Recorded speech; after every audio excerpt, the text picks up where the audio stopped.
विष्टि यात्रा है। गौ माता के प्राणों और प्रतिष्ठा की रक्षा के लिए निकली हुई है और अपार जन समर्थन इस यात्रा को मिल रहा है।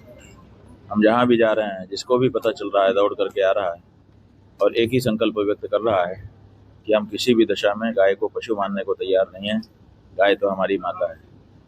सरकारों ने लंबे समय से गाय को पशु घोषित कर रखा है, जो कि उचित नहीं है। इसलिए हम चाहते हैं कि पशु सूची से हटा करके उनको माता के रूप में दर्ज किया जाए।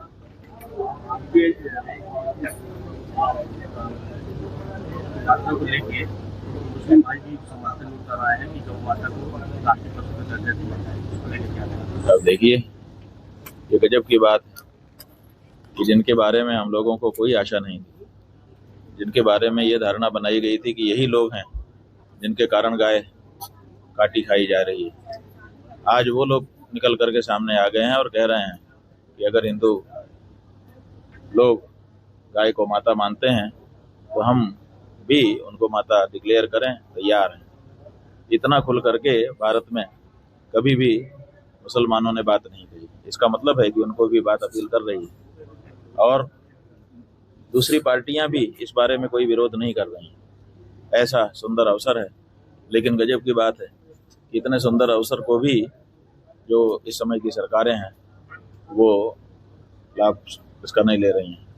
अभी भी वो गाय को पशु ही घोषित किए हुए हैं, माता कहने को तैयार नहीं। अखिलेश सरकार ने योगी सरकार पर आरोप लगाया कि किसी एक दूसरे जाति के लोगों का ज्यादा इनकाउंटर। अब वो तो उनकी अपनी राजनीति है और राजनीति के आधार पर वो जो भी बात कह रहे होंगे। हम हर बात में नहीं बोलते हैं। जो धार्मिक विषय है उसमें हमारी बात उचित होगी, बाकी सब बातों में हम क्यों बोलें। योगी सरकार के कार्यकाल को आप कैसे देखते? अब देखिए, योगी जो थे वो गोरक्ष पीठ से आए थे, तो सबसे ज्यादा उनसे आशा गाय की रक्षा की थी। जब वही नहीं कर पाए वो, तो बाकी क्या करेंगे। इसलिए हम तो टोटली फेल कहना चाहेंगे, क्योंकि जिस व्यक्ति से जिस बात की सबसे ज्यादा आशा होती है उसको उसे पहले पूरा करना चाहिए, और उन्होंने वो नहीं किया। बुलडोजर निकाल करके लेके आए हैं, सबको डरा करके धमका करके शासन कर रहे हैं। डराने धमकाने का शासन जो है अच्छा शासन थोड़े माना गया है। देश में इतनी महंगाई बढ़ रही है, पेट्रोल डीजल के दाम बढ़ रहे हैं, इसको लेके आप? अब उनके लिए तो उन लोगों ने फैला दिया है कि हम इसके लिए थोड़े लाए हैं कि महंगाई कम करें, हम तो किसी और चीज के लिए लाए हैं, पता नहीं किस चीज के लिए लाए हैं। ये तो वही लोग जाने कि किस लिए लाए हैं, लेकिन यही व्हाट्सएप यूनिवर्सिटी में चलता है कि हम इसके लिए थोड़े लाए हैं कि महंगाई कम हो। 1000 रुपया लीटर भी अगर पेट्रोल मिलेगा तो हम खरीदेंगे। कई लोग तो 5000 तक बोल चुके हैं जी कि 5000 रुपया लीटर मिलेगा तब भी हम खरीदेंगे, लेकिन हम देंगे वोट इन्हीं को। तो जहाँ पर ऐसा पागलपन छाया हुआ हो वहाँ पर इस तरह की बात कैसे कही जा सकती है। महाराज, सनातन धर्म को लेके समय समय पर लगातार विवाद और बहस हो रही है, इसके पीछे आपको क्या लगता है? इसके पीछे कुछ नहीं है। ये सत्य सनातन धर्म जो है ये लोगों को मनमाना करने से रोकता है। इसमें रोकने टोकने की क्षमता है। ये कहता है कि गलत मत करो। बाकी जो धर्म है वो कहते हैं कि आप गलत भी करोगे तो कोई बात नहीं है, पहले ही हमारे अमुक पुरुष ने आप सबके पापों का प्रायश्चित कर लिया है। तो जब पहले ही प्रायश्चित हमारे पाप का हो गया तो हमें पाप करने में कोई दिक्कत नहीं है। तो लेकिन सनातन धर्म ये नहीं कहता है। सनातन धर्म कहता है जो करेगा सो भरेगा, इसलिए तुम ही इसके उत्तरदायी होगे। तो जो मनमाना करने वाली प्रजा है वो चाहती है कि सनातन धर्म नष्ट हो जाए ताकि हमको कोई रोके टोके ना। इसीलिए ये षड्यंत्र निरंतर हो रहे हैं। पे राजनीति बढ़ रही है, बढ़े, हमें कोई बाधा नहीं है, लेकिन धर्म को तो ना घटाए। आप हमारा लाभ ले लीजिए, लेकिन हमें क्षति तो मत पहुंचाइए। आप जब हमारा लाभ लेते हुए हमें क्षति पहुंचाने लगते हैं तब हमें आपत्ति होती है। कोई धर्म का लाभ ले ले, धर्म तो लाभ देने के लिए ही है, सबको लाभ दे रहा है। राजनीति के भी ले ले, लेकिन कम से कम धर्म को क्षति ना पहुंचाए। तो ये जो राजनीतिज्ञ लोगों ने धर्म को पाखंड के रूप में प्रस्तुत किया है, ऊपर ऊपर दिखावे के रूप में प्रस्तुत किया है, केवल जवानी खर्च करते हैं, आचरण में धर्म को नहीं लाते, इससे सनातन धर्म को क्षति पहुंच रही है। और इसीलिए इसका विरोध करने की आवश्यकता है। महाराज जी, सरकारें जो है गौ संरक्षण के लिए काफी वादे करती है, काफी प्रचार प्रसार भी होता है, लेकिन जमीनी हकीकत अगर देखा जाए तो बिल्कुल अलग है। बहुत अच्छा हुआ कि आप पत्रकार बंधु ने ही ये कह दिया, नहीं तो हमें सिद्ध करना पड़ता कि जमीनी हकीकत अलग है। क्योंकि आपके कैमरों के सामने जब प्रदेश के मुख्यमंत्री जी आते हैं, जब उनका मंत्री आता है तो कहता है कि हमारे प्रदेश में तो कोई गाय को खरोंच भी नहीं लगा सकता, और हालत ये है कि प्रतिदिन गाय काटी जा रही है, और काटी नहीं जा रही है तो नोची जा रही है, चीथी जा रही है, तड़प तड़प के मारी जा रही है।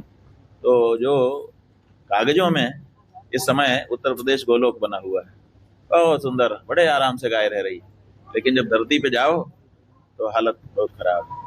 ये देख करके ये पता चलता है कि सरकार जो है वो कमरों से, एयर कंडीशन कमरों से चल रही है। सरकार कभी भी धरती पे उतर करके अपनी आंखों से कुछ देख नहीं रही है, जैसा उसको कमरे में दिखा दिया जाता है वैसा ही देख रही है। और ऐसा तो नहीं हो सकता कि भनक भी ना आती हो कि असल में क्या हो रहा है। तो इससे ये पता चलता है कि सरकार की कथनी और करनी में अंतर है, कथनी अलग है, करनी अलग।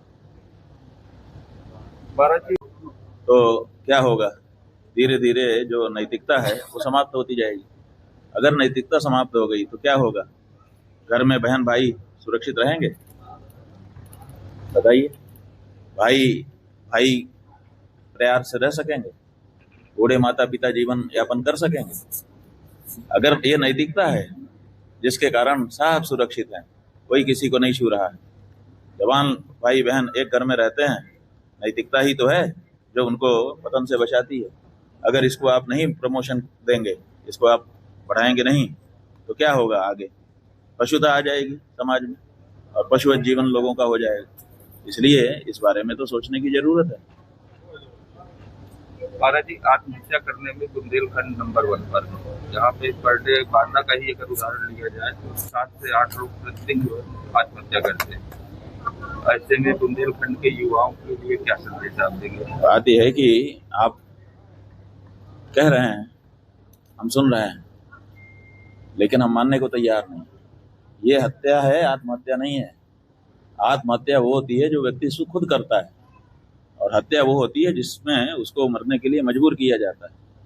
तो यहाँ पर ऐसी परिस्थितियां बना दी गई हैं जिससे यहाँ का व्यक्ति मरने के लिए मजबूर है। इसलिए ये हत्या है और ये हत्याएं रुकनी चाहिए। नीचे रहेंगे मंच में, बाराती के अलावा कोई नहीं जाएगा। सब नीचे रहेंगे, मंच में बाराती के अलावा कोई नहीं जाएगा। मंच की मर्यादा रखें। पूज्य शंकराचार्य महाराज की, पूज्य शंकराचार्य महाराज की, पूज्य शंकराचार्य महाराज।